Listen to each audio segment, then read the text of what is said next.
સાહેબ આમ તો હું અંગત ન હોય ને એવી વ્યક્તિને ક્યારેય દવાખાનામાં મળવા નથી જાતો.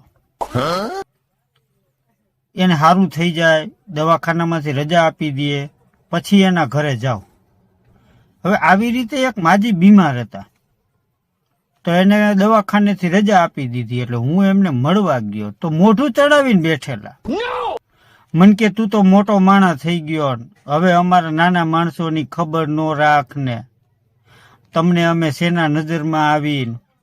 મેં કીધું શું થયું? પણ તો કે તું દવાખાને કેમ બોલાવાનું આવ્યો?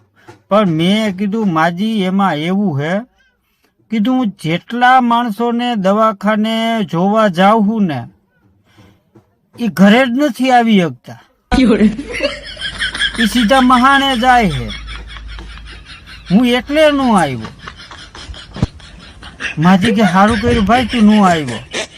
વહુ ક્યાં ગઈ કે ચા મૂક સાહેબ આવ્યા હે. સમજાવતા આવડવું છે.